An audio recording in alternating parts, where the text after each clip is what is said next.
that 80 years later, the world would be infested with neutron bombs, AIDS, drugs, homelessness, terrorism, laser beams, and visible nuclear devastation. However, were I alive today, I would still recommend the same remedy for my people's upliftment. Self-esteem, self-respect, and self-reliance in a world gone crazy with individualism. I never taught racism, but rather dignity and pride in one's race. With God's dearest blessings, I leave you for a while. One love.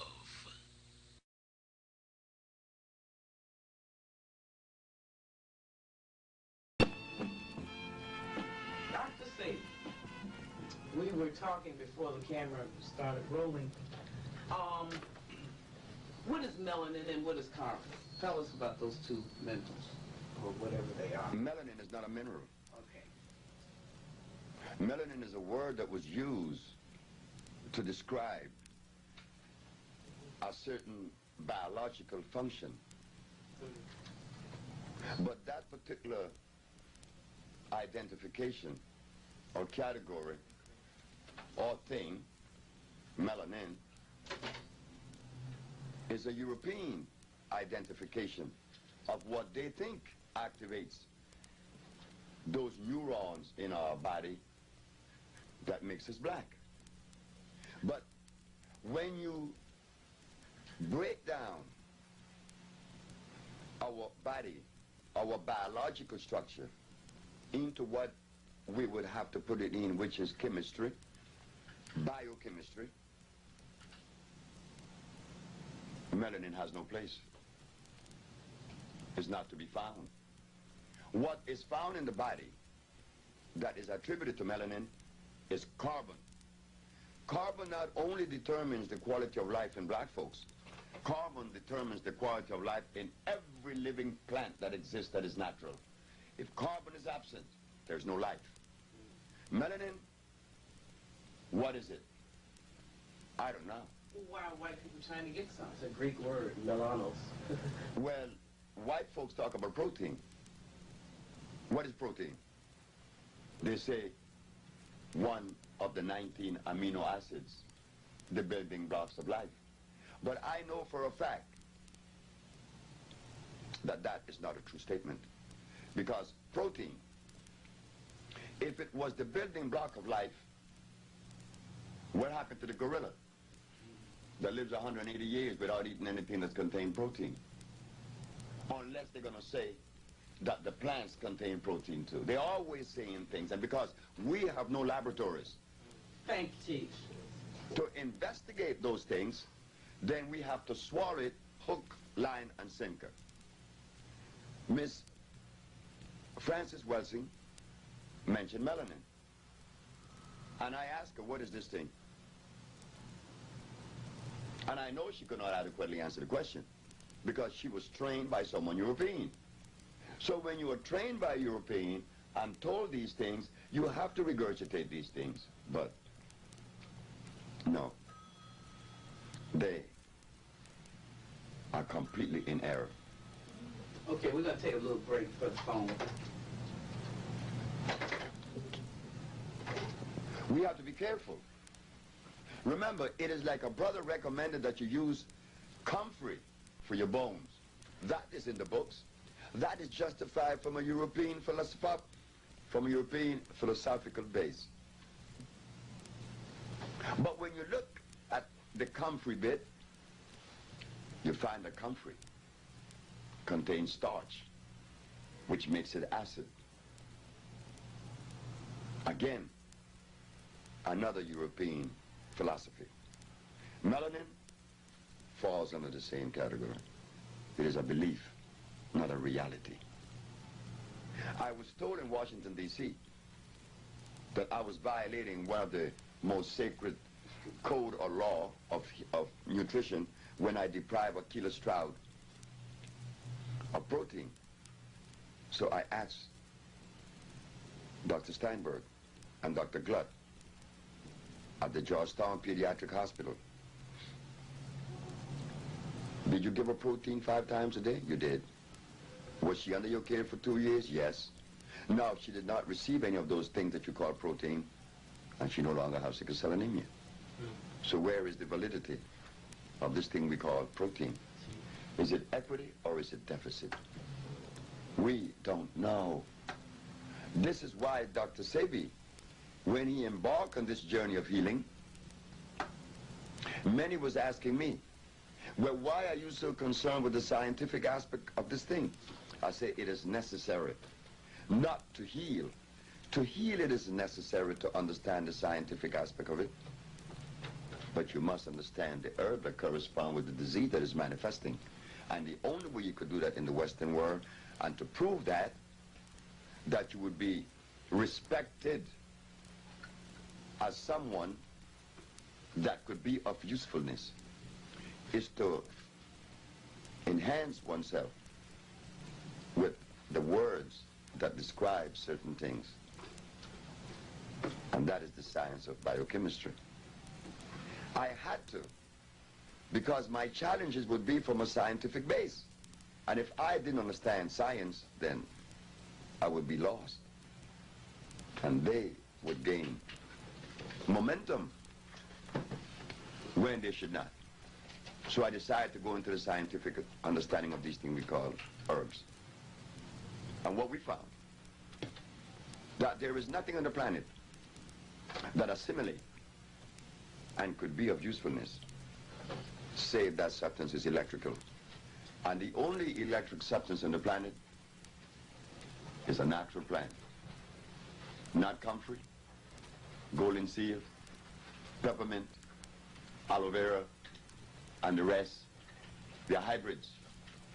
But how many brothers and sisters in America or anywhere in the world qualifies to offer a challenge when we have nothing to test that which we are given for validity? No, I do not subscribe to melanin or to comfrey. So we have to again go back to the drawing board. The Usha research disregard the word melanin.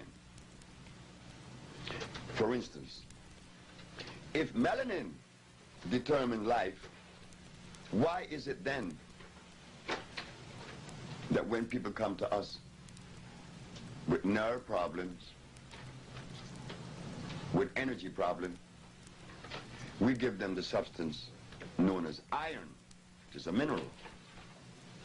Straining that iron with carbon, hydrogen, and oxygen, the CHO chain is the chain of life. Carbon, hydrogen, and oxygen. Melanin has no place in that biochemical structure. So I'm very extremely sorry. Okay. Let me ask you a question then. What makes the difference between black and white? What makes the difference between black and white then? Why is it your color and there's somebody else who's not of color? Well, again, we could easily explain that position.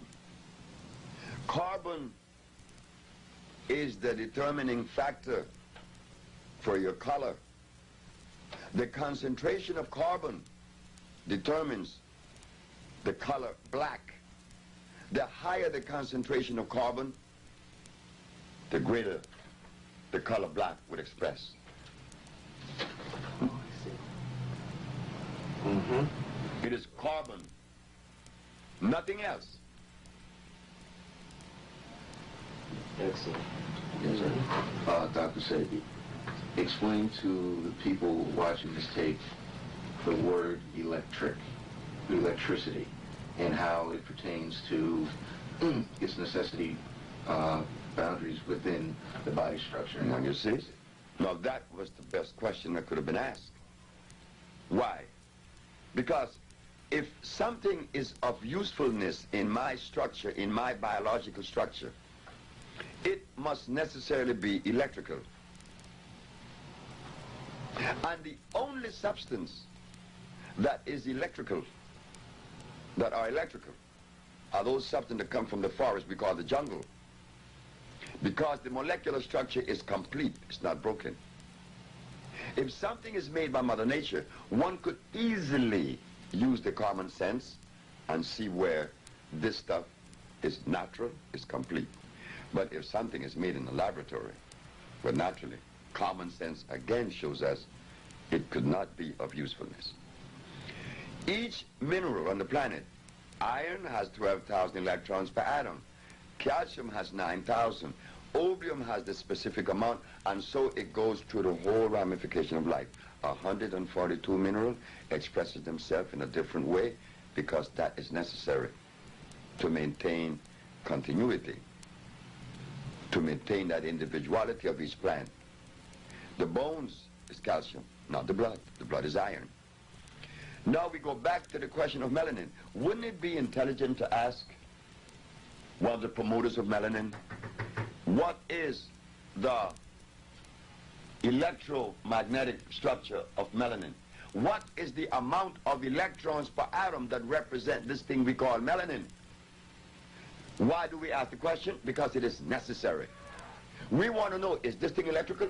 Yes. Well, if it is electrical, it has to have a definite amount of electrons per atom representing that particular thing. Okay, let me to ask you on that same subject. Let's say the generator that gives us electricity here in this city was cut off, and we wanted to get more electricity. What would we do? Would we stick one end in the ground, or how would we work? Stick what in the ground? A wire. No. What produces electricity? Electrons. No way.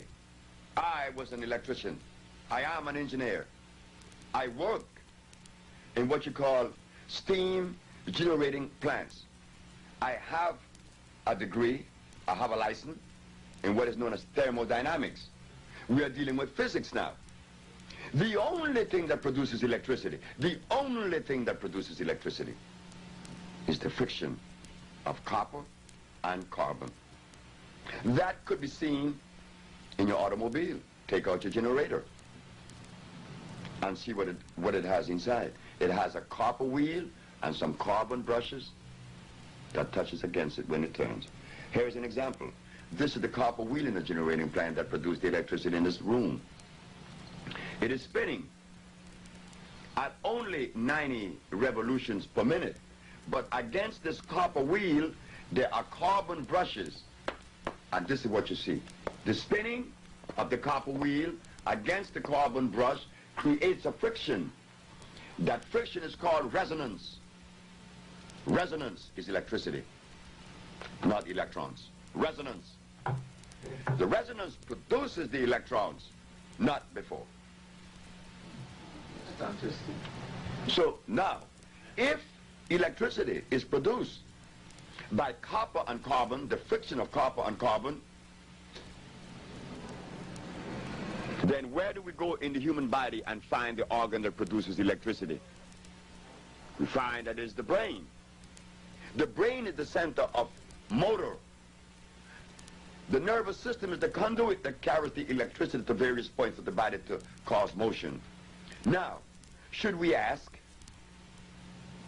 what is the composition of the brain? No. It is made up of what? Carbon and copper. The pineal gland is carbon, and the cerebral cortex, copper. We not only find that in a human being, we find that in the eel in Brazil that produces electricity to kill his prey. And when you open the eel, all you find is copper and carbon. No melanin. Well, does everybody have a pineal gland? I was told the other day that everybody doesn't have one. Is that true or not? If you had no pineal gland, you would not be alive. You would be no motion. It's impossible. Every race has pineal glands. Not every race has thymus glands. Oh, that's different. Oh, yeah. Well, tell us about those. The thymus glands. The thymus gland regulates sex. It also maintains energy. The thymus gland also keep you childlike, non-aggressive. But in some races, the thymus gland disappears at age 8. Then one becomes violent in one movement. But now, if the thymus gland disappears in some races at age 8, principally the Caucasian, what helps one to retain the thymus gland within the biology? The presence of what? Carbon. Thank you. He has a question. Right. So, Dr. Sebi, what you're saying is that due to the way a lot of medical people study medicine in this country and around the world, they don't understand the difference between, say, electricity and something that's electric. Well, if we are talking about understanding, what do they understand? Because the question needs to be asked. Remember, the time for common sense has arisen, has arrived. What do they understand? Don't be afraid. We need to ask these questions. What do they understand? No cure for common cold, no cure for diabetes, no cure for cancer, leukemia, sickle cell anemia, AIDS, blindness, diabetes, and no other disease. Well, if the physician clearly shows us that there is no cure for any disease, what do they understand? So we have to throw that understanding of whatever that premise is out the window. Everything that have ever come from the Caucasian, no, from the physician, has to be thrown in the trash because it's of no consequence. What have they done as far as usefulness in reference to pathology? What have they done? What have they reversed? Nothing. So why should a word be authority? No, we can't use them as some level of thinking, development, or seeing. No, we can't do that because they don't have that. They showed us. How old is the medicine that they are practicing today? It is 265 years old.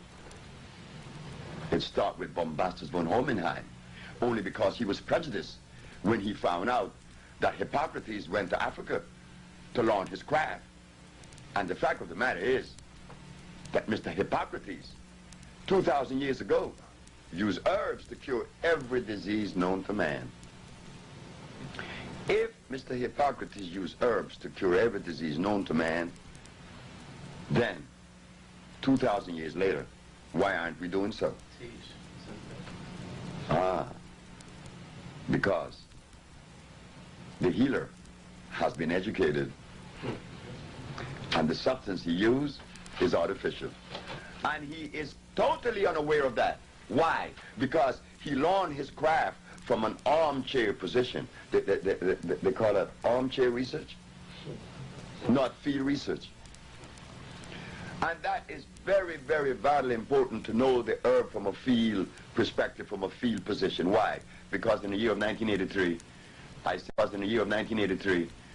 sent Mr. Adisa Akil to St. John Herb Store in Silver Spring, Maryland, and asked him to buy me a pound of bugleweed. Why did I want the bugleweed? Because someone came to me with a very bad heart problem. They call it mitral stenosis. The weakening of the muscle of the heart also exists. I said, buy me a pound of bugleweed because I have to address this particular disease. When Adisa came back with the bugleweed, I opened the bag. I said, where is the bugleweed? He says, in the bag. I said, no, that is not bugleweed. What is it? I said, that's blue vervain. How do you know? Because I tasted it and it's sweet and I could look at it. That's why I could tell. I didn't learn herbs reading a book. That's what the herbalist does in New York and the United States.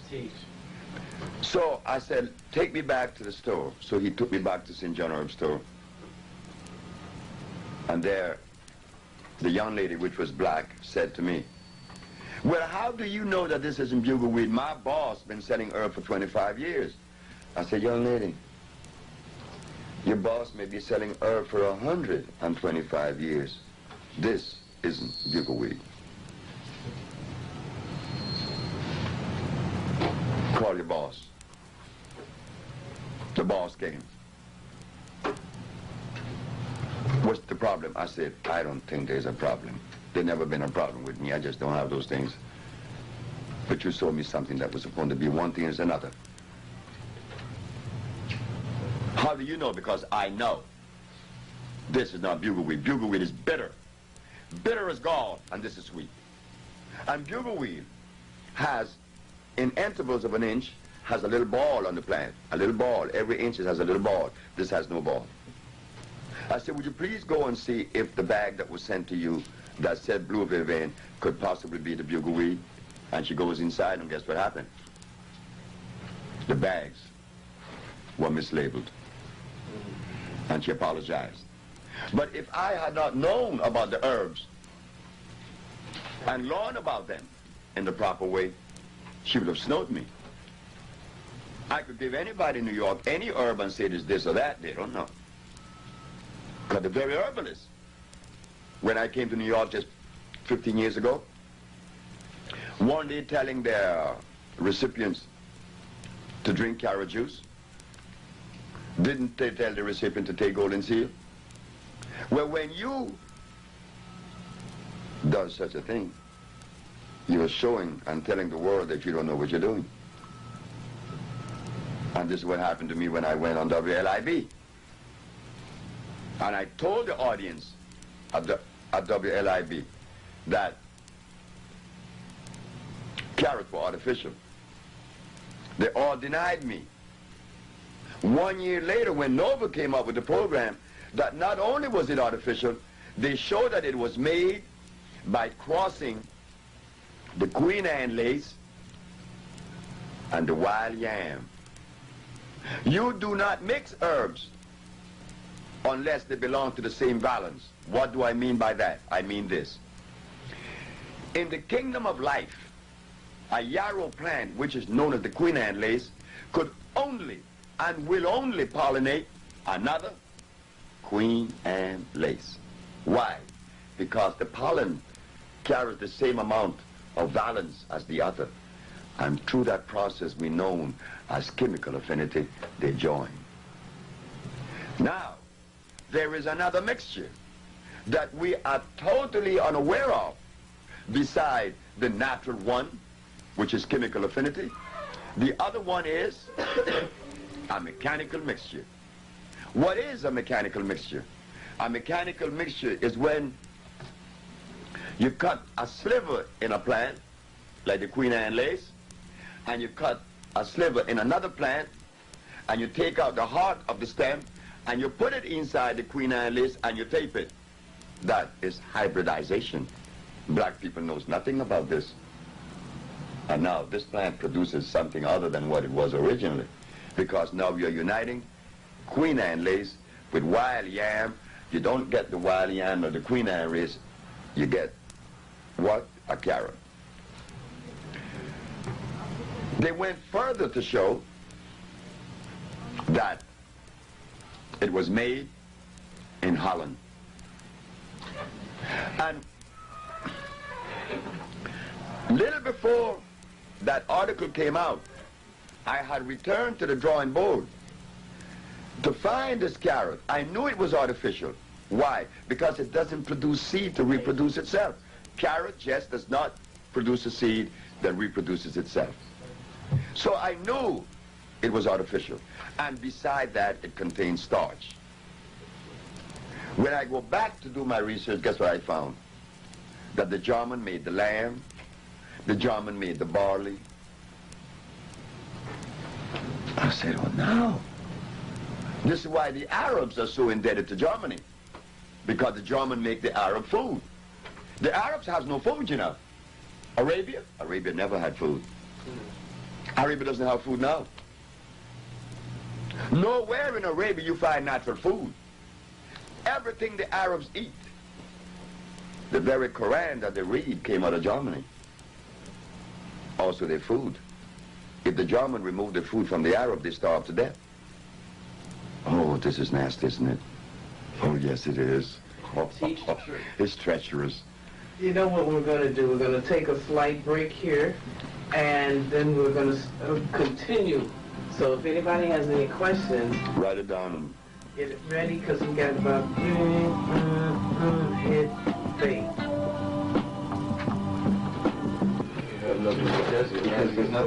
What? Go what? They never had anything now in Arabia. He continues on. And what was that last point that you were making? Or does anybody know? Or is there a question? All about the Arabs. Arabia has no food. You see, many of us blacks hold the Arabs supreme. Not in my book. Because how could someone eat artificial food all their life and be smart when the very food that you eat influences the brain to allow you to think?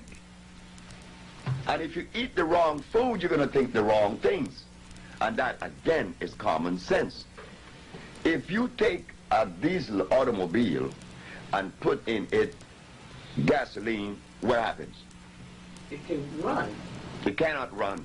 If you just put gasoline In a diesel engine? Oh, no, I didn't hear that part of the question. You can't. No. So the human body responds the same way. The black race has never had anyone to really show us what we should or should not eat. The only man that came was messenger of our honorable Elijah Muhammad. The only man that said, stay away from the pork. And when I, Sebi, sat and ate with the messenger in his house on 3837 South Woodlawn Avenue in Chicago, the messenger personally told me and Brother Harry Nant from New Orleans that we should not be eating meat at all. Well, And we should not be eating anything on this menu because it is poisonous to us. But if he, the messenger of Allah, Elijah Muhammad, had told the black race of the United States to stop everything, who would listen then? So he had to he couldn't cold turkey us. He was very intelligent. He removed the pork. And just by removing the pork and many other little things, they rebelled and they said they wasn't going to join because they had to eat their pork. Telling us that we have been conditioned, not only brainwashed, I don't even think of brainwashing, I'm talking about that conditioning. They have made us addicts. Which black person in America eats food that is consistent with their African ancestry? Don't even go there, because none. Then we go to the Maya, Honduras, where I was born, this Latin American country. I asked a question to one of the guides that take the tourists in and out the ruins and explaining about the Maya. I asked him, sir, do you mind if I ask a question? He said, no. What did the Maya eat? A lady who was part of the tour, the group, jumped up and said, corn, of course. The man looked at me and looked at the lady and said, lady, if the Maya ate corn, this man here would not have asked that question. He would have known that. So there is something about that corn that we have to question. oh, no. Then he turned back to me and he said, what did they eat? I said I could begin with the teosinte, the cablote, the chipiling. These are natural green that grows in the forest of Honduras. Natural green that grows in the forest. The teosinte is a plant that produces a kernel that looks like a corn, but the difference is it is non-starch. They make the tamales from the teosinte, and they mix the chipiling in it, which is a green, and they make these tamales, and they still do in Santa Rosa de Copan. And when you all come to Honduras, I will introduce you guys to these tamales. That's right, all natural. The Maya did not eat corn, rice, beans, chicken, eggs, pork, cows. Why? Because these things did not exist in Honduras when Christopher Columbus came. They only ate those things that were natural. But the guide knew that he didn't know what the Maya ate. And how many Africans in Africa knows what their ancestors ate? They don't know. What does the African eat today? Rice. That's all they have. And rice is a poison. Chicken. Not only is it starch, and it is because it contains, and it converts into carbonic acid, but it contains cyanide. Well, how is it those little, I'm going to say something wrong here. The Burmese people, like Chinese, Japanese, them people, how they eat it every day? But what about that? Because they eat it every day. Are they the healthiest people on the planet? You never seen a Chinese or a Japanese walk straight. His spine just cannot hold up straight. He always walk with a drop in his spine. He just can't do it. He eats nothing but starch. The Chinese should give credit, and a lot of credit, to the Italian that went down there, with his name Marco Polo. Because at least he took them the wheat kernel that they could make their noodles. Before this man, what his name, the Italian Marco Polo, Chinese could make noodles. But what about their Buddhist monks or whatever, Confucius? But they still eating this? They were still eating the same poison. What else do they have to eat? There's only one man came out of China that understood that. Was Dr. Li Cheng Fu. Dr. Li didn't eat anything that grew under the ground. No, he didn't. He just didn't do that. And Dr. Li, according to the history, lived 125 years. You see? 165 years. And he died here in New York. Or it was recorded in New York. He died in China. But he was a Chinaman that I respect. Like when I go to India, I talk to Raja Gopalachari. He's a friend of mine who lives in Calcutta.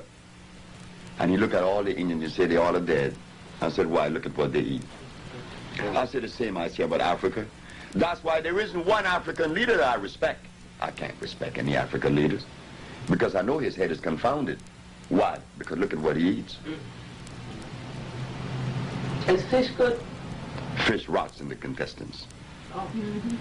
That's where the worms go. Oh. Exactly right. Anything that walk, crawls, swim, or fly, and that has a head, should not enter my system. They should have a face. Bill Valentine said Saturday. They need to have a face, leave it alone. But he does worse than that. Because he recommends things that are more acid than that which you eat that have a head. Speaking of that, Dr. Say, I want to ask you some questions. My name is Marcus Scott Lewis. I'm just a humble, burned out, recovering activist, writer, and poet. And the questions I would like to ask you is, with this New Age movement out here, with all these European herbologists and all these writers, do you wouldn't recommend any of these books or any of these teachings? Now everyone's going back to nature, quote unquote, and heading to all these herbology stores and buying all these products and things. Our people are still confused because of lack of the correct information and misinformation which we receive. So could you give us a little starter on what we should be doing and what things we need to stay away from? Heading to the forest. All right. Heading to the forest with someone that came from the forest. That we have not had. Because some of the best advisors in the United States, counselors, nutritionists, and doctors trained our brother by the name of Dick Gregory. All right now. Well, Did he recommend the Bahamian diet? The answer is yes. And what did the Bahamian diet consist of as a base? Soybean. And didn't Mr. George Washington Carver make plastics out of soybean? Yes. So how could he give us the Bahamian diet that is soybean based in the name of nutrition? But we cannot blame Dick Gregory, because he's our brother that I know he loves us and we love him. But he was ill-trained. The student could only regurgitate that which was learned from the teacher. And if the teacher is poorly educated, then the student likewise. Well, do you think you could start teaching us more now that you've, she wants to ask you a question too, but I want to get this in real quick. In that you are a teacher, and I look at one of your old tapes, and I saw how you talked about the carrot and different things, even certain potatoes, I think.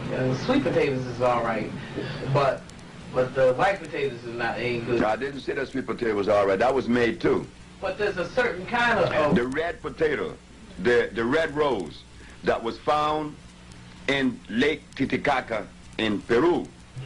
That is where the Irish people became acquainted and took it back to Ireland. Because remember, the Irish people were the first to go to Peru. They did a lot of research in Peru, and they did a lot of things in Peru. And when they found this potato, they took it back to Ireland, and they began to hybridize the potato and get what you call the russet potato, the red rose. But the natural potato looked like the red rose. The red rose, I would recommend that you eat that because it's the first generation away from the mother, from the base, which came from Lake Titicaca, not a sweet potato.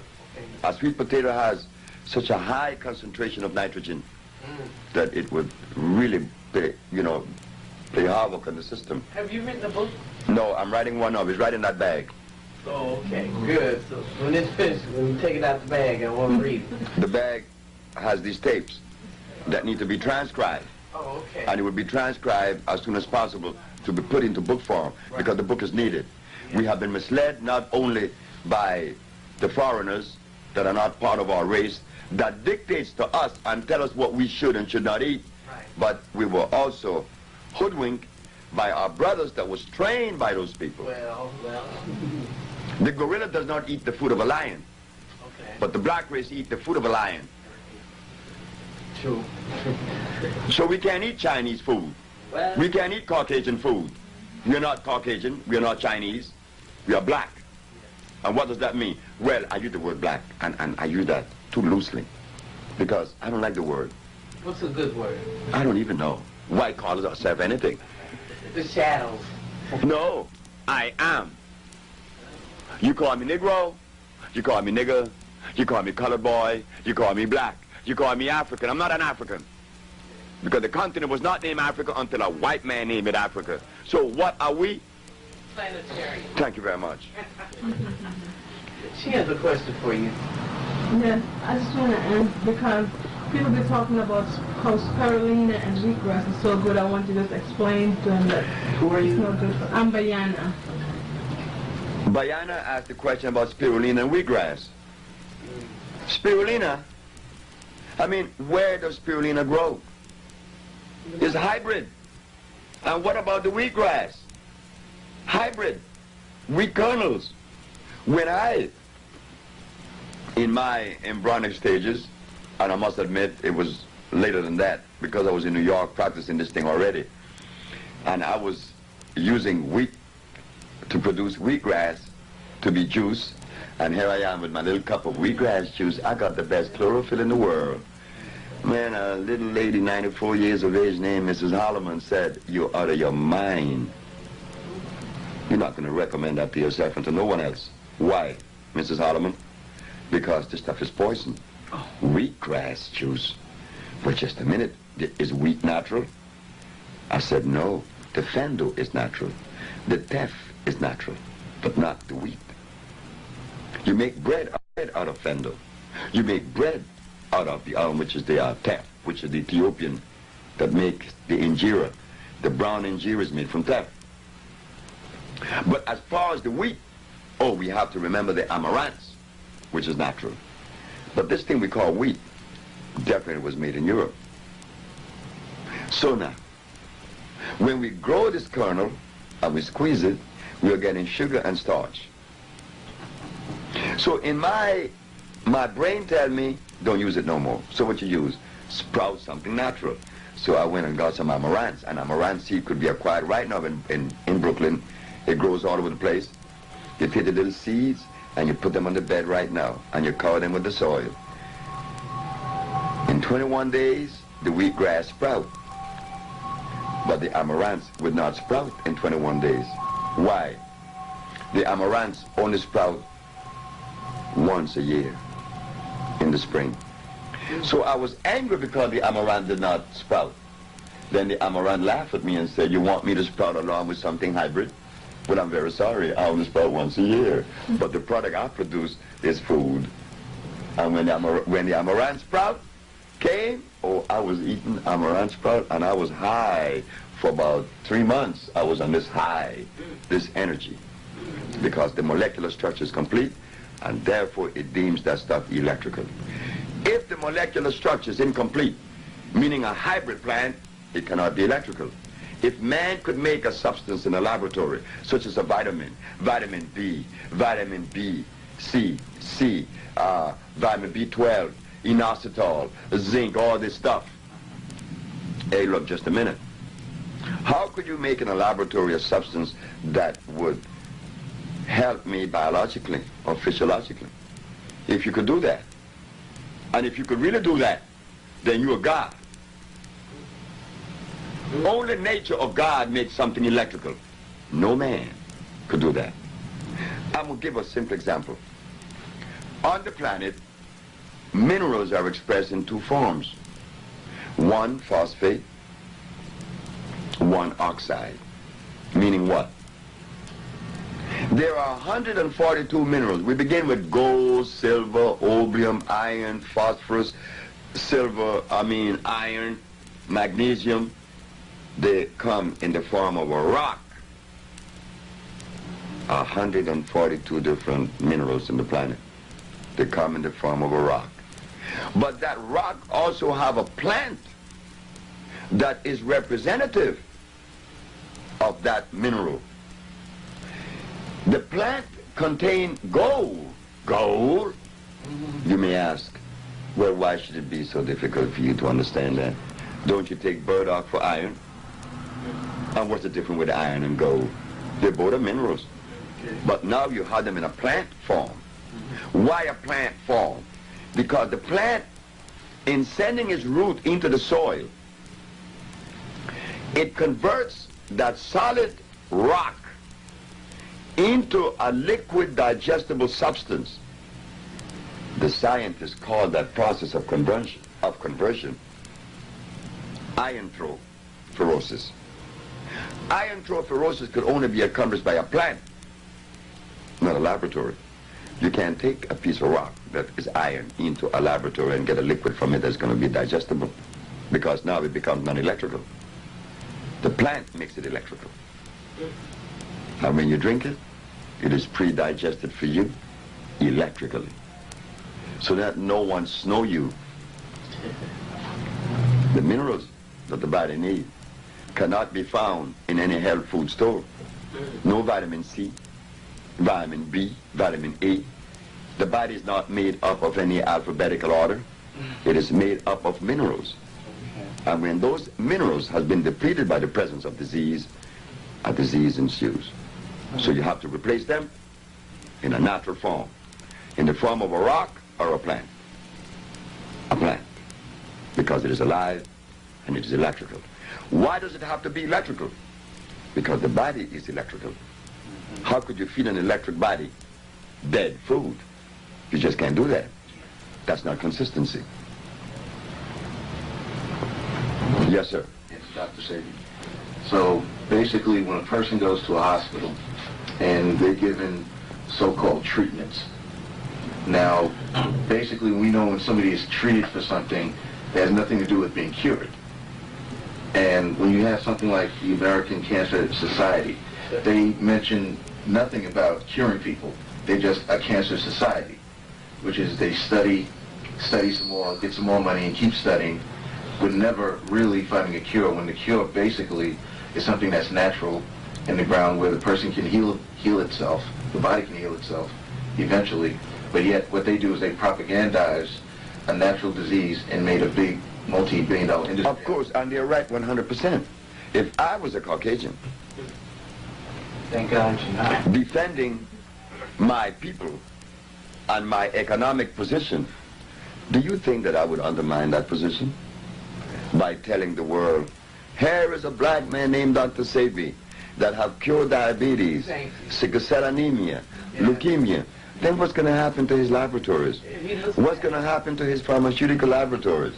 But why should we be concerned with the American Medical Association? Anyway. Why should we be concerned with that? I know I weren't.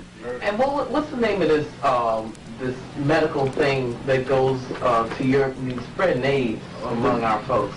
What is it? What's the name of it? The World Health Organization. Yeah. World Health. Who? Yeah. Who? WHO. What do you think about them? They're going all over the place. Death Owl. I was in Washington, D.C. in the year of 1982,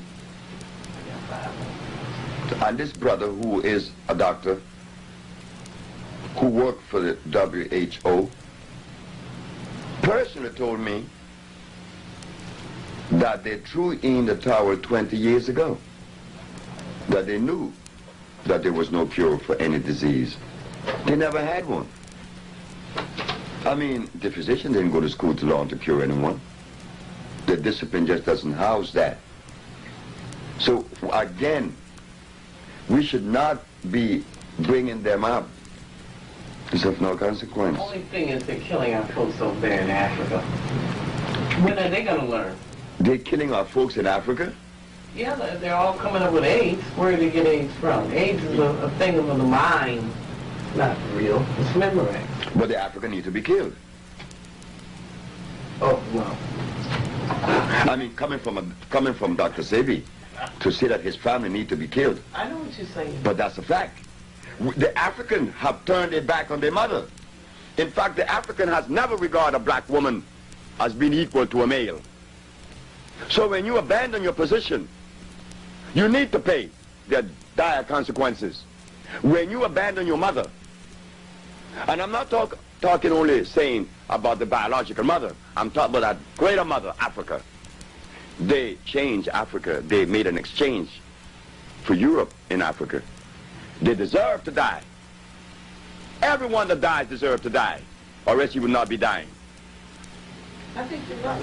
Oh, I know I'm right. They wouldn't be dying now. That's true. Because what is it about the 144,000 that will go and lead and whatever they're going to do? So you got to have somebody that got some sense. And it's not there. That's why I said that I would prefer to take a shoeshine boy from New York and put him in the presidency in Africa, in any country, and he would do a better job than those that are there now. Because common sense just step out the window. The African doesn't eat anything that came from their ancestors. What do they eat? They eat rice. They eat potatoes too, don't they? Carrots? Sweet potato. No, they eat the white potatoes. Those that come here that I've seen, they eat the white potato in with the rice, and they eat the carrots.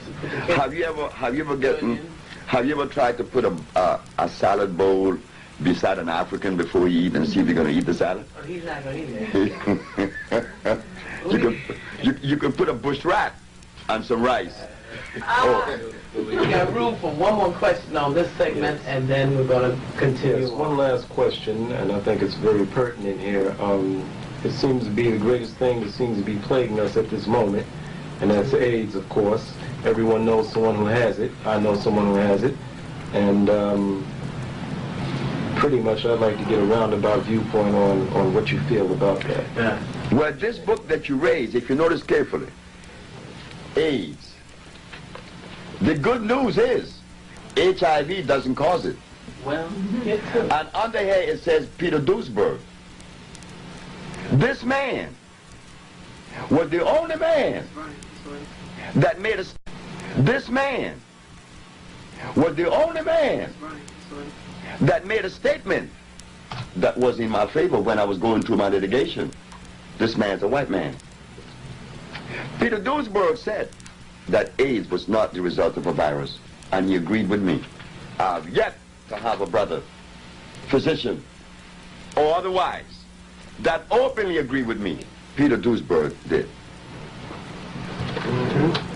So, this man was he was at the University of Berkeley, California. Duesberg, microbiology, biologist. They removed his grants and kick him out, but that was okay. Now they have an organization known as HEAL. And he's heading there. It's all over the world now. In fact, someone wants me to get in touch with them because they're looking for me. But this man was right. AIDS was long coming. This man, another doctor by the name of, he was a protege of this man, Mr. Doucheboy. What's the name of the other one? Dr. Gallo? No, the other one, Dr. I can't call his name. And I could see him. He said that when they went to Africa and inoculated the Africans with the smallpox vaccine, that it was the beginning of AIDS. Smallpox and polio both, but smallpox was the reason. Strecker, Dr. Strecker. And we're going, on that note, we're going to be right back to at the next segment. You'll see it next week, okay? Hold tight now. With De Gregory, Dr. Love, and Dr. Roshan, and Dr. Prince, they sat in council, and Phil Valentine was one of them, to kick me out of New York. Our brother that cure AIDS, you want him kicked out of New York? Well, Phil Valentine did that. Phil Valentine and all of them turned against me. Which one of them? If they were really for the interest of black folks, and there's a brother among us, say for instance, 10 of us set out to do research, and 9 failed. The brother over here, Mr. Simmons, Oh yeah, let's talk. found the cure for AIDS. What us 9 should do? Come to you. Because you did the research and found it. Phil Valentine, Dr. Love, Kanye, Dr. Prince, Dr. all of them said, good luck. I said, thank you very much. What about Dr. Barbara Justice? She don't like me. And she is right. She should not like me. And I hope that she see this tape. Because Dr. Sebi loved the idea that Barbara Justice doesn't like him. Yeah. She have to live with that hate herself. And I hope that the hate does not last too long.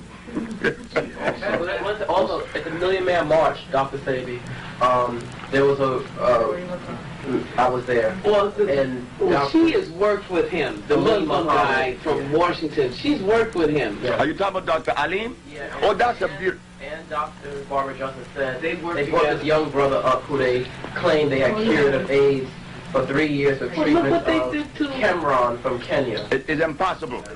Sandiford. Look what they did to him. Cedric Sanderson. And he was on the air to be cured. And they took him over to Kenya.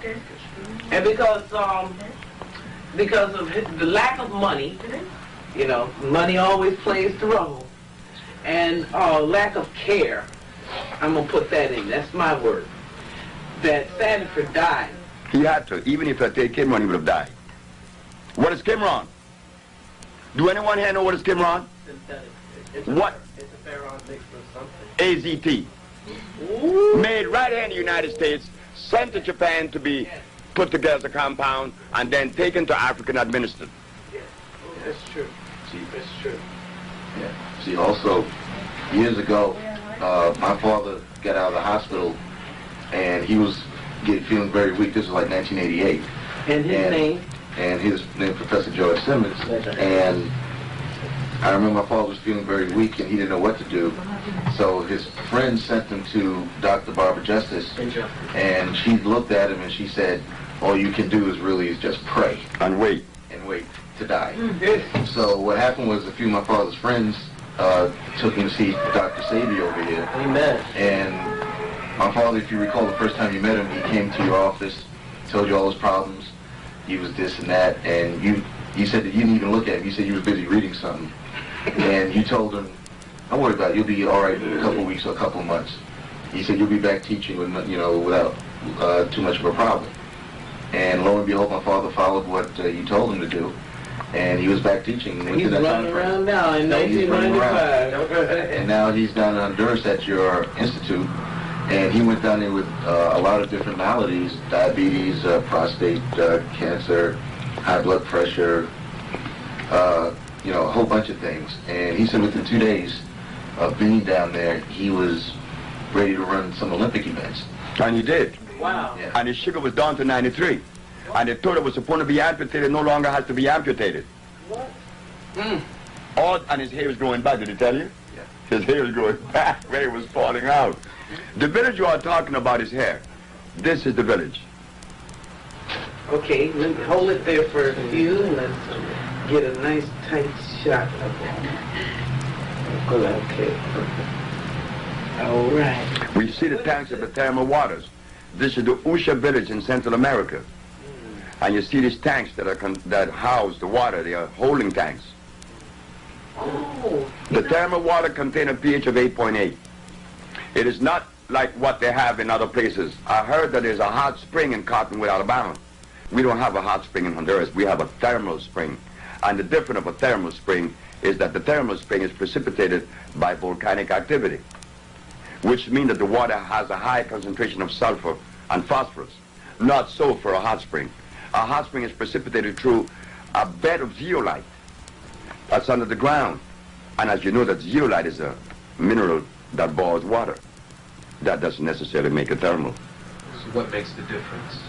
That one has sulfur and phosphorus and oxygen in large amounts. Which means what to the body? It means that the body is receiving a large amount of hydrogen ion concentration that relaxes the body immediately. It plays a very good role on the central nervous system. Stress is gone immediately after you enter the water.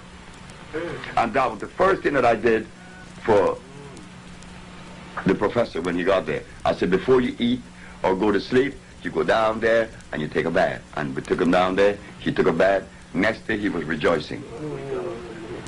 Now what happens when stress is relieved from the body? Well, the body begins to normalize itself and the hormones begin to take their message where they should go. When there's a nerve condition, hormones tend to contract or retain, or they don't do their work because they are held back. There's a nerve condition. You know, like even the muscles contract. Your face, the muscle in your face contract when there's muscle problem, when there's nerve problem. Bellman palsy is one. Bellman palsy is caused mainly by emotional reaction, and it pulls the muscle in the face to one side. And when the person relaxes again, the muscle relaxes. So the remedy in Bellman's palsy is to get into an unstressful or relaxed state. In your situation would be to take one of these baths. That's right. It's not one of these baths. You take bath twice a day. And then you take also the therapy, the internal therapy, which is what? The pavana, the cordoncillo negro, the cypress, and yes, my most favorite, the drago. These are plants that you will never hear in the American standard pharmacopoeia. You don't even hear these herbs in the mouth of the herbalist in Honduras or in the United States. And for that matter, even in Honduras, you go to Honduras and ask people the herbs I use, they don't even know them because they're too busy reading herbal books. And they're not in the herbal books. And those that are in the herbal books are hybrid. I wish very much that you could meet Dr. Anthony Handoff. He is, I guess they call him, you can keep it over there. He's a botanist. He calls him an ethnobotanist. Something, whatever. Herbologist. He went to school and got that. And I don't think I want to meet the brother now. You know, not because I would not like to meet my brother, but I can exchange or even entertain someone that has been educated. Remember I said, the reason why the healer is not healing today is because he has been educated. You want to hear a beautiful one? Above all else, Dr. David Ayensu.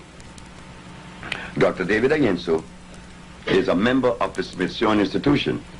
There is a program out known as East Meets West, meaning African or Eastern medicine against Western. They begin to show where this African in Africa took some herbs and put on this lady's head because she was crazy. He took a knife and opened her skull. Whoa. He took some smoke and he smoked her around. And Dr. David Ayensu is talking about the herbs of his people. He's from Ghana and he's a member of the Smithsonian Institution. Dr. David Ayensu is the brother that is looking for the cure of leukemia using the pink periwinkle, the rosy periwinkle. Well, I don't know how Dr. Ayensu expects to derive from the rosy periwinkle the cure for leukemia. when the rosy periwinkle is also an acid plant. And as for leukemia, we have cured leukemia long before Dr. Ayensu even dreamed of coming on with the rosy periwinkle. But we go back again, and we find that in the end of the program, East meets West, which is approximately a 25 years old program, showing, comparing Western medicine against ancient medicine. And guess who wins every time? Ancient. No. What? No. No. Western medicine, the allopathic. In the end, Dr. David Ayensu and his colleagues said, well, you can clearly see that traditional medicine, is all right, but it falls short because you can't really measure the dosage for consistency. So modern medicine is by far the best. And they end the program. I said, that was so beautiful. But I knew that the day would come in which the philosophy that Dr. David Ayensu is supporting and the African biomineral balance would come face to face one day. And it happened.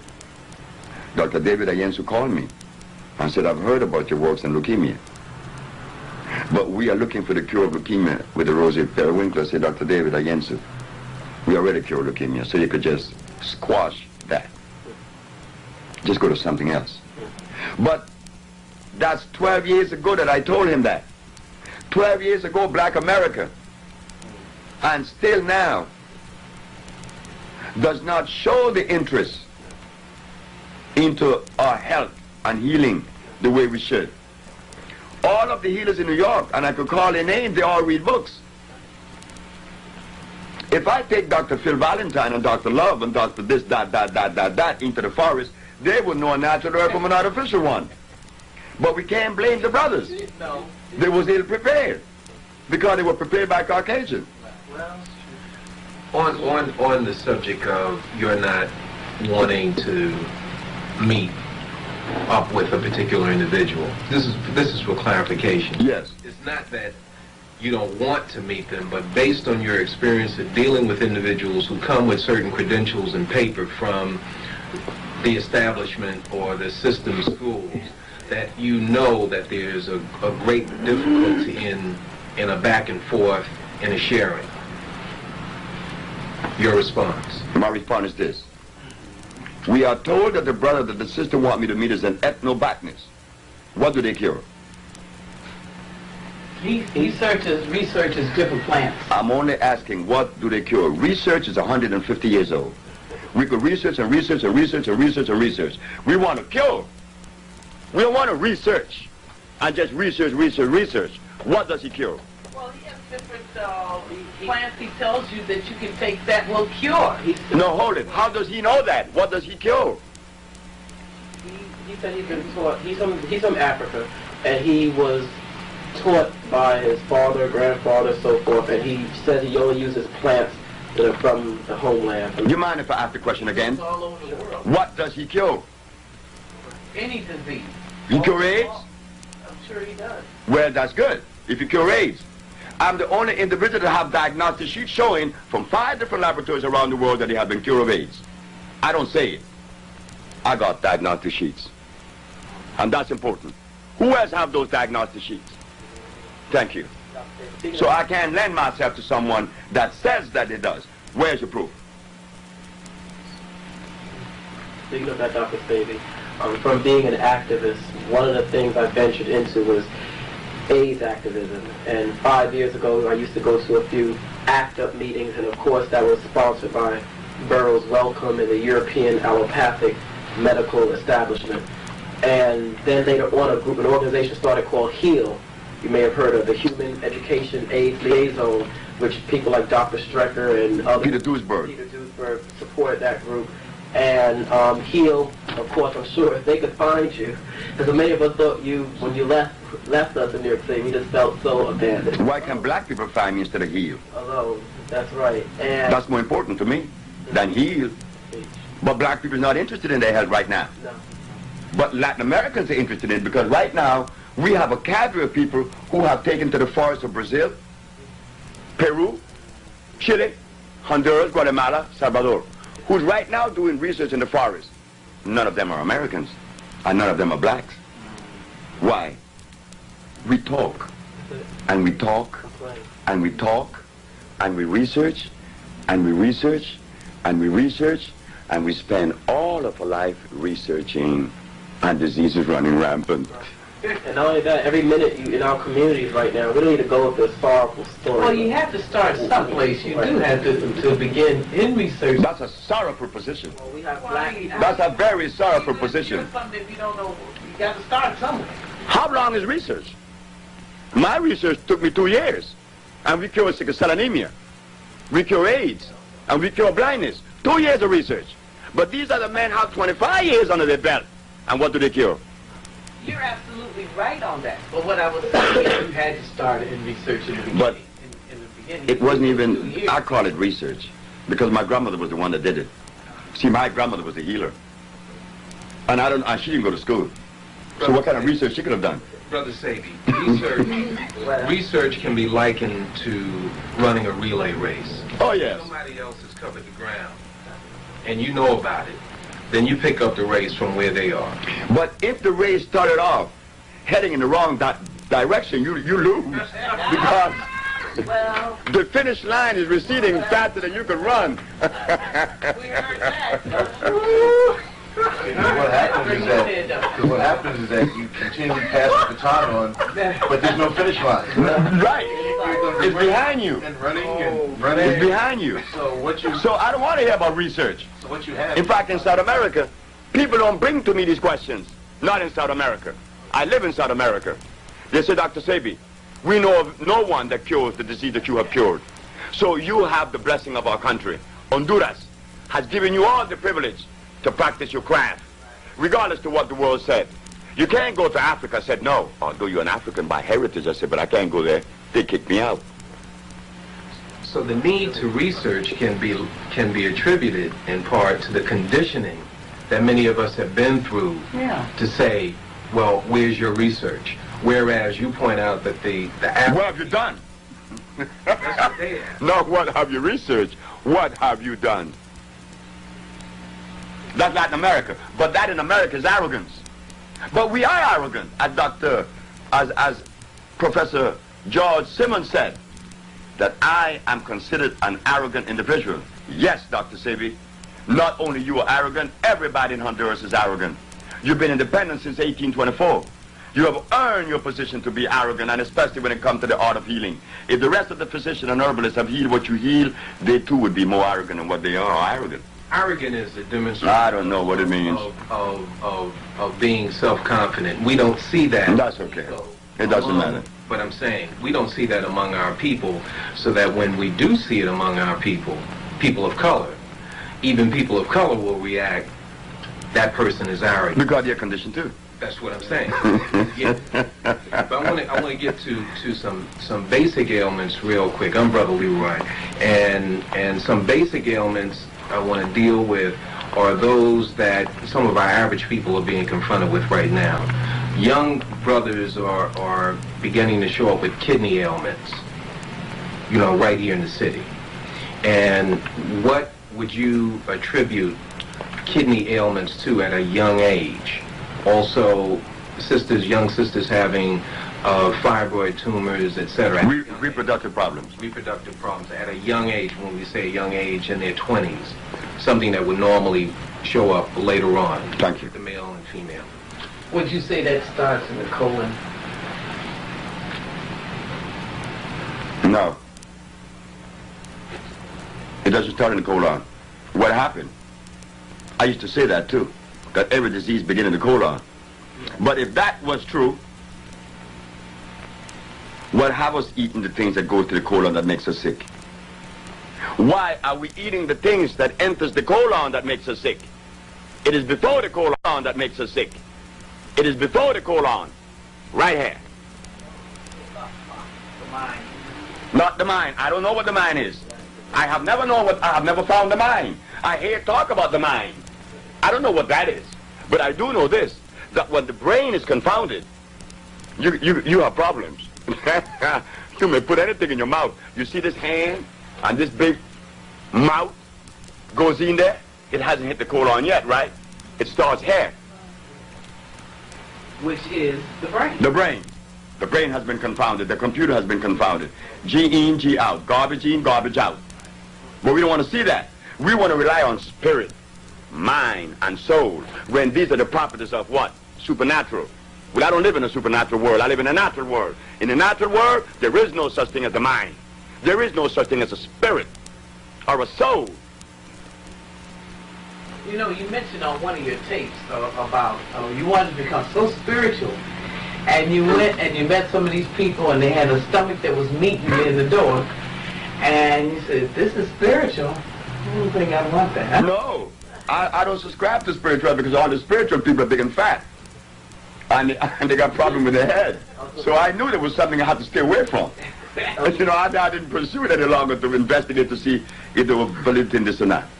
Sebi, I was going to ask you that question. As far as our people in the New Age movement are caught up in this spirituality gig right now, what is the relation, you would say, then, between this spirituality, or let's say in the motherland or here, or in the Native American, the Native Aboriginal healers or witch doctors or roots people?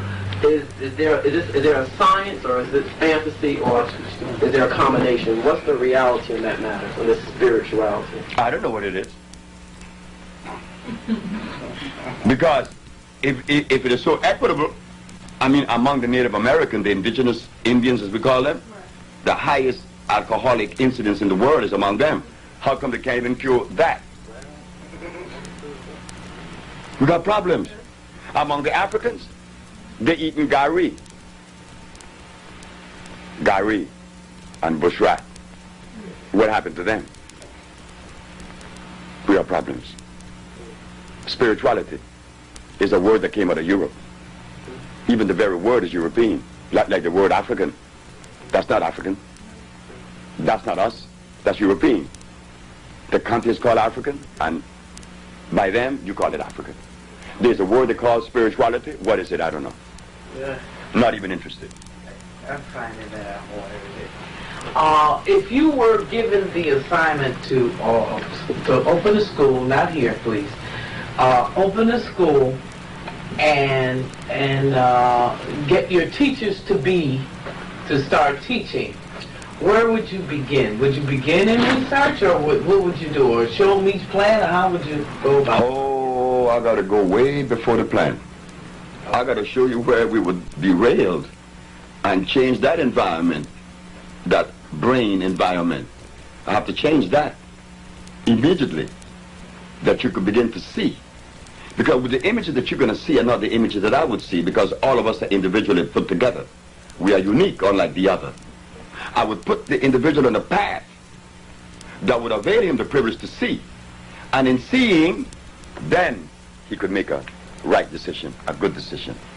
That's all I did.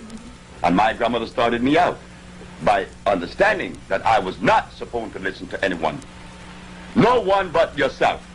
And if I have to go outside of me, train your eyes towards Mother Nature, the forest. And I would do the same. Dr. Sebi, going back to these diseases and ailments, I know a lot of brothers and sisters who are living and those who have passed on from this quote-unquote AIDS. As a matter of fact, a young brother who was in Bellevue Hospital, who I went to see him 3 days before he died, of so-called Kaposi sarcoma, and they were giving him chemotherapy, and in his last days he suffered. And the question I want to ask you, with the body, is there any way that we can, of any disease or ailment, is there ways you can halt the progression and totally eliminate Kaposi sarcoma? And the disease that you've dealt with, the AIDS, cancer, leukemias, to arrest the progression and eliminate all the whatever symptoms, damage. But that's what we've been doing for the last 20 years. And restoring the full body back to... But that's the only way you could cure. Right. That's the cure. To remove that particular erosion, to remove that particular condition, whatever condition, whether AIDS or blindness, and restore 100% health. That's the only way I could do it. Through what? An intracellular cleansing. This is what is done in Miami.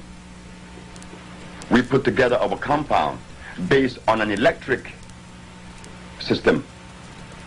Where do you go in America or in New York and find electric food in a bottle? Where do you go? And the body is electrical. We only have to ask that one question. Is the body electrical? Yes. So therefore, it necessitates electric food. Well, where do you find that in New York? Thank you. Well, we're going to do our last segment, and you know, in just a couple of minutes here. So, anybody got a real quick question? Very quick. Yes. Being that everybody's now concerned with the AIDS, so-called AIDS situation, epidemic, what have you, I find that the so-called lesser diseases have been virtually ignored, such as herpes and lupus, yes, sickle cell anemia, diabetes. Right. And specifically, I have an interest in the sexually transmitted diseases, so-called sexually transmitted diseases, because that seems to be what plagues the younger generation, and everybody actually. Yes. So once again, in the early 80s, where you had, you know, the herpes, it was forgotten about for AIDS. What about the herpes situation? Can we answer that in the next segment? Just hold on to that answer. Thank you very much. Okay. Okay, good. Everybody's forgotten about the, you know, one thing for the other. It's a matter of media. Go ahead. The answer to that. It was asked about the sexually transmitted diseases. Those that are lesser are considered lesser, but they are not lesser. There's only one disease. There's never been two diseases in the world. There's only been one disease, the compromising of the mucous membrane. And the mucous membrane of the African has been compromised 400 years now. What has the African ate since he left Africa that is really equitable to his system? What? And he has not eaten anything. So therefore, the biological structure has been weakened over a period of 400 years. And in weakening the biological structure, then you may get lupus, you may get herpes, and you will get anything. Anything coming your way. Because the body has been deprived and the immune system has been compromised. And the immune system is responsible for diabetes, for leukemia, for sickle cell, for every disease in the world, including death. So don't only attribute AIDS to the immune system. If your immune system is strong, you cannot get sick with any disease. So we're going to straighten that. A lot of us looking for cures. A lot of us people, I'm not sure everyone, you do have some people who are just plain damn ignorant, and they want to die. So let them meet their maker or whatever. Most of the people. But there are some people who do want to be cured, and they want to touch that raiment of Jesus, whatever, that garment. And so you're here now. I'm glad that I've been blessed by the ancestors and people to be here in your presence. We want to learn now how to be cured. Not learn. We want the process to begin and that deterioration, because that means we all have deterioration. No one can look at one person. All of us, including myself. Because I have a better body and I don't have my doctor says.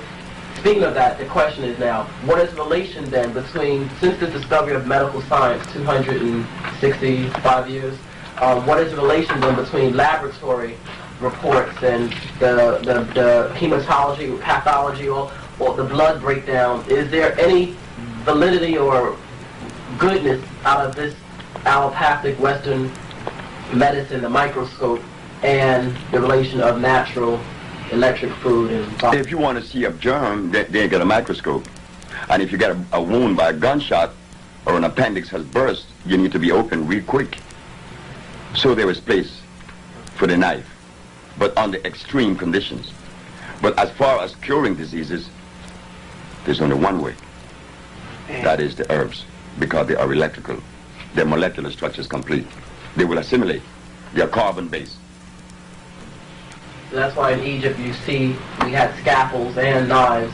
But what was the food of Egypt, of the Kemetic civilization? Kemetic? Those people were hybrid, isn't it? Don't get angry. Be for real, stand up. Be for real. They were hybrids.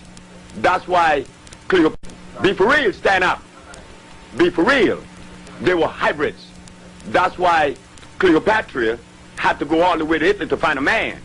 She couldn't marry some black man. She could not do that because she wasn't black. She was a mixture of Persian, Greeks, and black. That's a hybrid person. So the Egyptian ate hybrid food.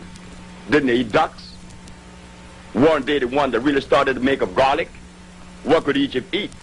And didn't Imhotep I, one of the first physicians that was given the credit as being, and attributed to as being, the first doctor, did he open the human body? Yes, he did. He opened the human body. If the human body was supposed to be open, it would have a zip on it. Thank you. Amen. Go right there. Well, Yeah, okay, Dr. Sebi, you're down in Florida. Is that telephone number 315 Yes. 252 1800? Yes, ma'am. That, Okay, I'm sorry. that is the number in Miami where we have just recently moved from Puerto Rico. Our laboratory, our factory's there. Okay. And now, what's this number in Brooklyn? That's 718-722-9386. Yes, that's the sister. Yes, that's another number they could get in contact with. Oh, okay, thing that they need. Now, Reggie would like to ask you a question. there's another medical issue that I'd like to bring up that's a big concern in this country, and that's paralysis. Excuse me. Now, how is the process of curing somebody with paralysis go, as far as you're concerned? The African biomineral balance has addressed to that many years ago, many times. El Salvador, my friend, Mr. Irvin Sanders, father-in-law, was in a wheelchair for 18 years. He's walking. Zadia Ife from New York, from University of what university up in upstate New York? Everyone knows about it. Buffalo? No, not Syracuse. The other one. Buffalo. Harvard? No, another one. But Albany. Cornell. She's a Cornell, and she came to us, and she was in a wheelchair for 18 years. She's walking now. And many more. Paralysis is what? When the central nervous system has allowed the muscles to contract, or that the nervous system is not sending enough electricity to make them move. So what do? We perform the intracellular cleansing and applying the African biomineral balance to regenerate the body with electricity. And that could only be done the African way. Well, I wanted to ask you too. I'm having, I was 20/20 eyes, but now I don't see as well. I had to get my glasses sometimes just to see the whole thing. Yeah, it gets you clear this way. So, but I don't want to wear these. I want to cure that, get it back to where it was. What do I do here?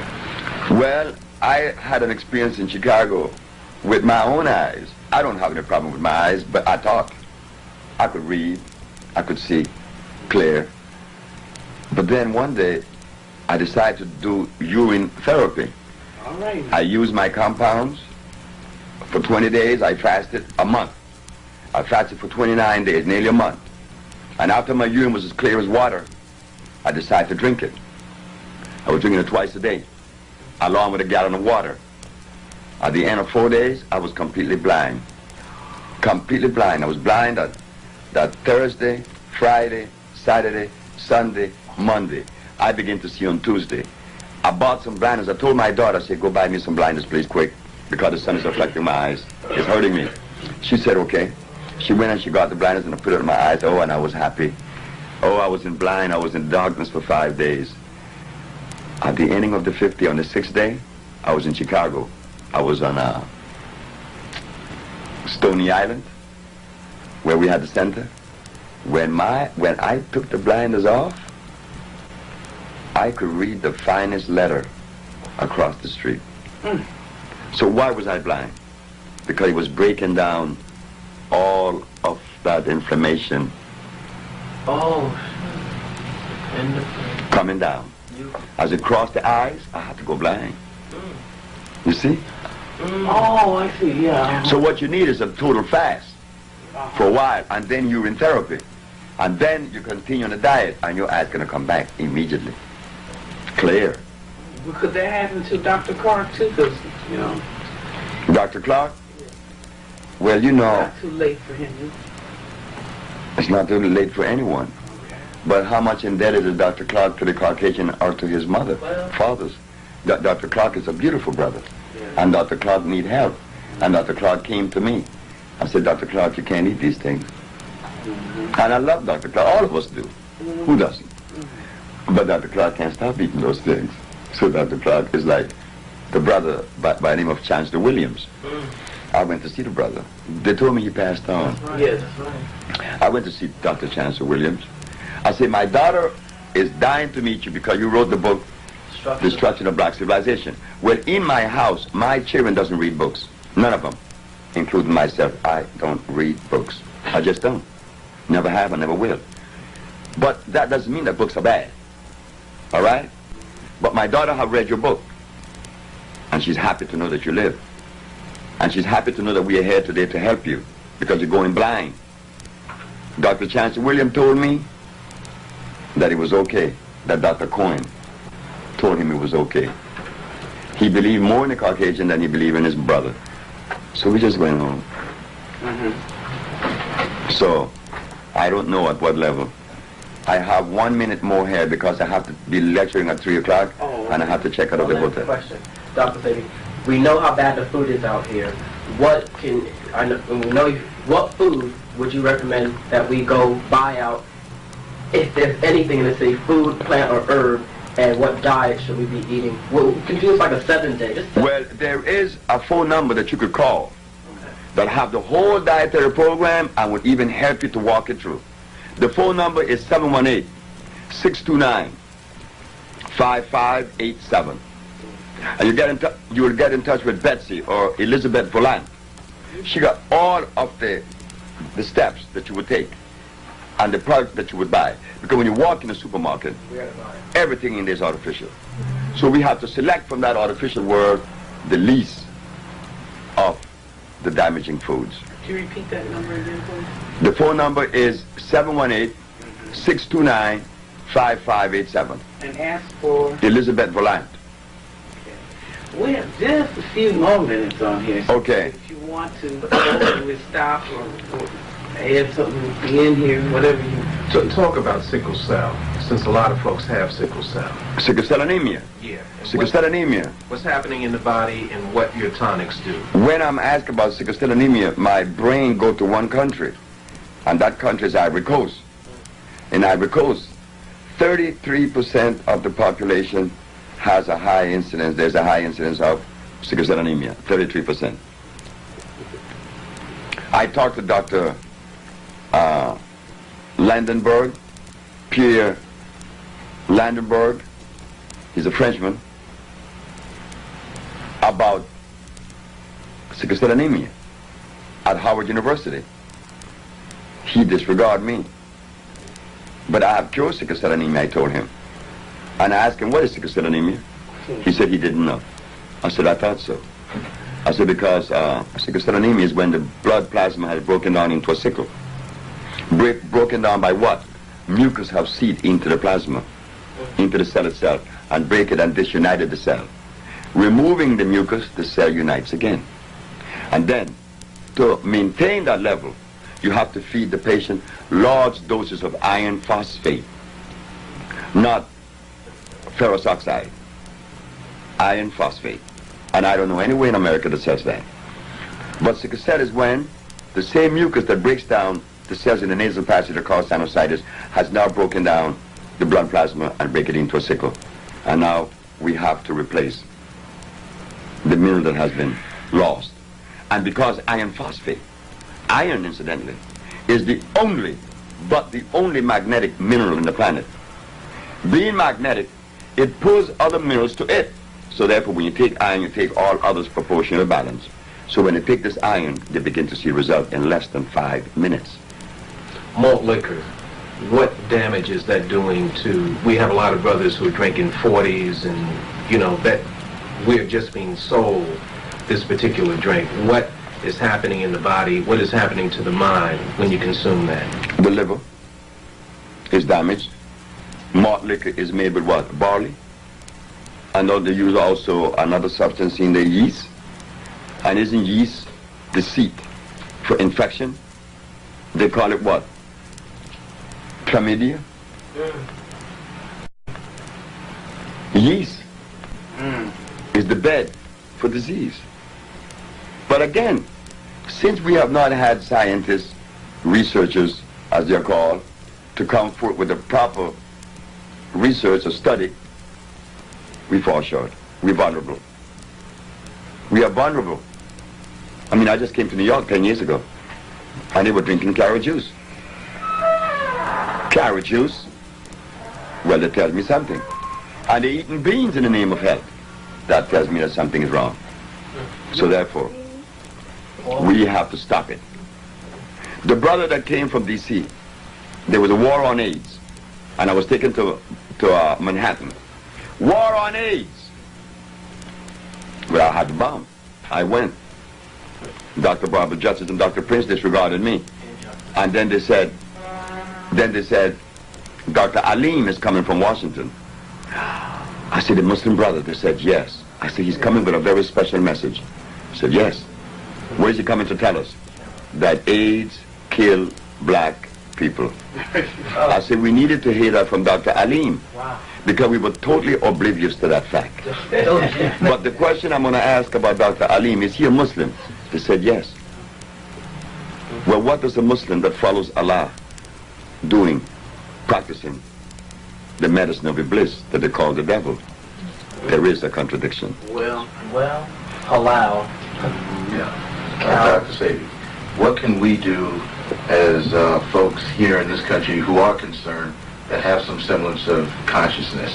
What can we do here to help you get the message across to the people who need to know, to the people who need this kind of information and cure? What can we do here to help you to expound the greatness of medicine that you're giving to us? When the Japanese scientist said that he worked with the immune system, all of Japan got behind him.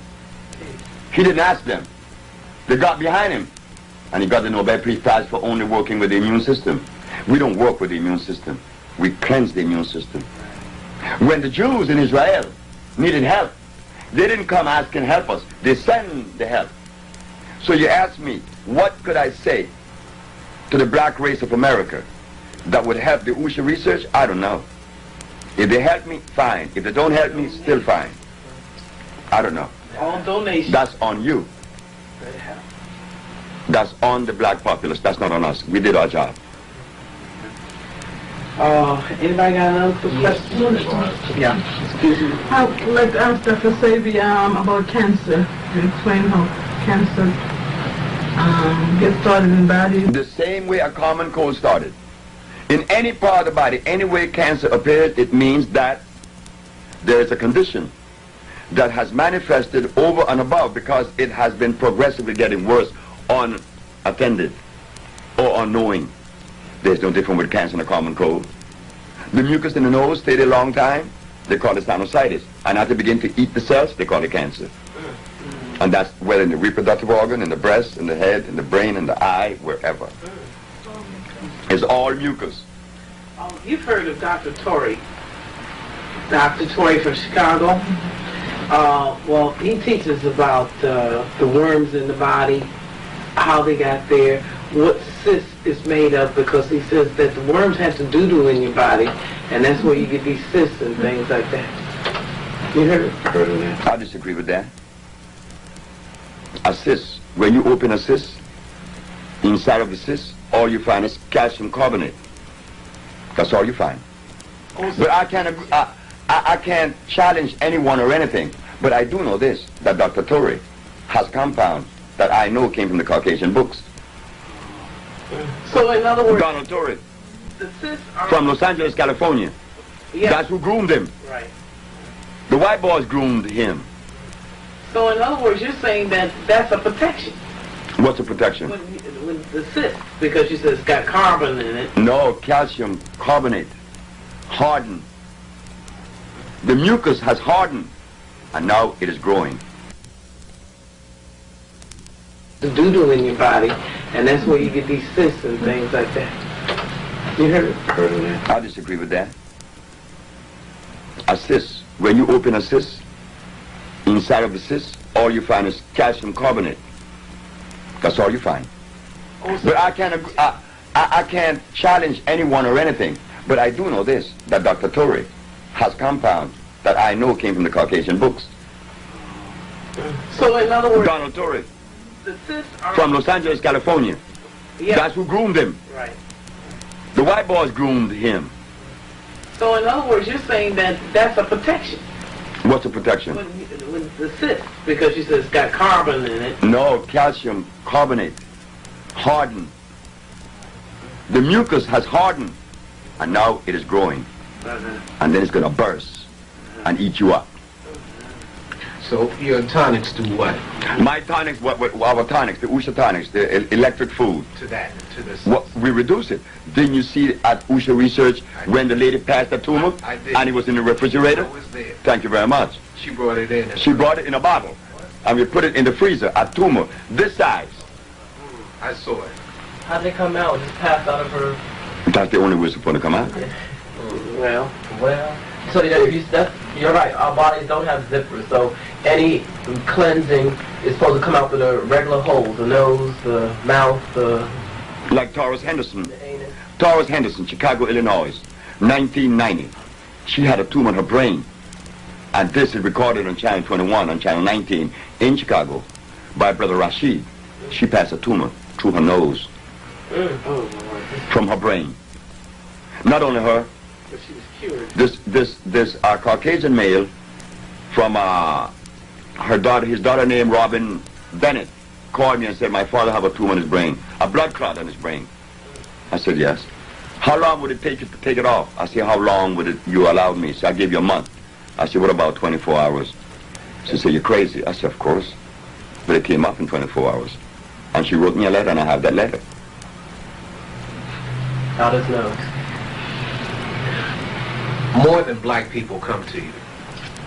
And right now, in terms of Honduras, who are the folks who are coming to you? Mexicans, Norwegians, South African whites. I don't expect any black from South Africa to come. South African whites, Chileans, Colombians, American, Latin Americans, American, not black America. Black America, down there now is our most beloved professor, George Simmons. And we have this brother from DC named Anyika. But the general population of Osha are Latinos and Europeans. I would like to come down to the country and do a research, or because we're called African Information Communications, and anything that concerns our people, no matter what it is, and health should be very important. So I'd like to come down and see you in your environment, so to speak. Gladys Rodriguez did. Who? Gladys Rodriguez. Gladys Rodriguez is a Latin American from Santo Domingo. Okay. This woman saw me on Univision, which is the Latin American International Network. Isn't that something? The Latinos put me in the international network. Gladys saw it, and the very next day she went down to Honduras. In fact, she had the counsel from Honduras in trouble, had him fired, because he was giving her a hard time. She went down to Honduras, got her compound, came back, and saw what Ush is about. She was in the village. No question asked. That's Latino. But an American black person have a problem going to Honduras. Well, I don't have a problem. No, what most do. I mean, that's why I'm asking you. Yeah. To come down. They ask about, is it possible? What's going to happen? Where am I going? Hold it now. But they can run to Kentucky Fried, White Castle. Sure, but that's not our fault. Powell Theater, and everywhere else. But South African go all the way from Africa, and Norwegians from Oslo. Nina went down there with her tumors, and her tumor was passed. And not only that, when she got back to Norway, the doctor said, the doctor in Honduras did remove your tumors, but there's something else that he removed. Your infantile diabetic condition is gone too. You didn't know that? Well, I didn't tell him I had diabetes. That is also cured.